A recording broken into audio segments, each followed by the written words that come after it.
اللہ کے نام سے شروع جو بہت مہربان رحمت والا ہے۔ حضرت صدیق اکبر رضی اللہ تعالی عنہ قبل از اسلام ایک بہت بڑے تاجر تھے۔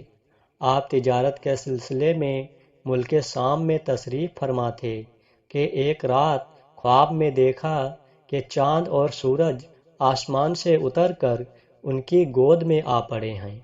حضرت صدیق اکبر رضی اللہ تعالی عنہ نے اپنے ہاتھ سے چاند اور سورج کو پکڑ کر اپنے سینے سے لگایا اور انہیں اپنی چادر کے اندر کر لیا۔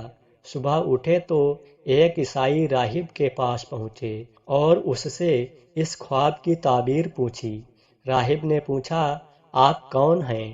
آپ نے فرمایا، میں ابو بکر ہوں اور مکہ کا رہنے والا ہوں۔ راہب نے پوچھا، کون سے قبیلے سے ہیں؟ آپ نے فرمایا، بنو ہاشم سے۔ اور ذریعہ معاش کیا ہے؟ فرمایا، تجارت۔ راہب نے کہا، تو پھر غور سے سن لو، نبی آخر الزماں حضرت محمد رسول اللہ صلی اللہ تعالی علیہ وسلم تشریف لے آئے ہیں۔ وہ بھی اسی قبیلے بنی ہاشم سے ہیں اور وہ آخری نبی ہیں، اور اگر وہ نہ ہوتے تو خدائے تعالی زمین و آسمان کو پیدا نہ فرماتا۔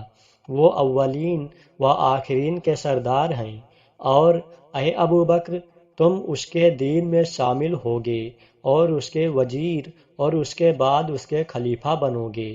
یہ ہے تمہارے خواب کی تعبیر۔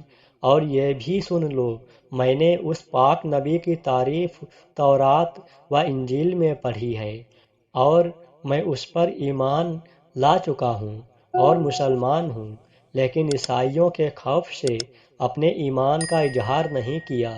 حضرت صدیق اکبر رضی اللہ تعالی عنہ نے جب اپنے خواب کی یہ تعبیر سنی تو عشق رسول کا جذبہ بیدار ہوا، اور آپ فوراً مکہ معظمہ واپس آ گئے اور حضور کی تلاش کر کے بارگاہ رسالت میں حاضر ہوئے اور دیدار پر انوار سے اپنی آنکھوں کو ٹھنڈا کیا۔ حضور نے فرمایا، ابو بکر، تم آ گئے، لو اب جلدی کرو اور دین حق میں داخل ہو جاؤ۔ صدیق اکبر رضی اللہ تعالی عنہ نے عرض کیا، بہت اچھا حضور، مگر کوئی معجزہ تو دکھائیے۔ حضور نے فرمایا، وہ خواب جو شام میں دیکھ کر آئے ہو اور اس کی تعبیر جو اس راہب سے سن کر آئے ہو، میرا ہی تو معجزہ ہے۔ صدیق اکبر رضی اللہ تعالی عنہ نے یہ سن کر عرض کیا، سچ فرمایا، اے اللہ کے رسول، آپ نے، اور میں گواہی دیتا ہوں، اور آپ واقعی اللہ کے سچے رسول ہیں۔ حضرت ابو بکر صدیق رضی اللہ تعالی عنہ حضور صلی اللہ تعالی علیہ وسلم کے وزیر اور خلیفہ برحق ہیں، اور ہمارے حضور صلی اللہ تعالی علیہ وسلم سے کوئی بات چھپی نہیں رہتی۔ آپ دانائے غیوب ہیں، اور یہ بھی معلوم ہوا کہ تمام مخلوق ہمارے حضور کے ہی صدقے میں پیدا کی گئی ہے۔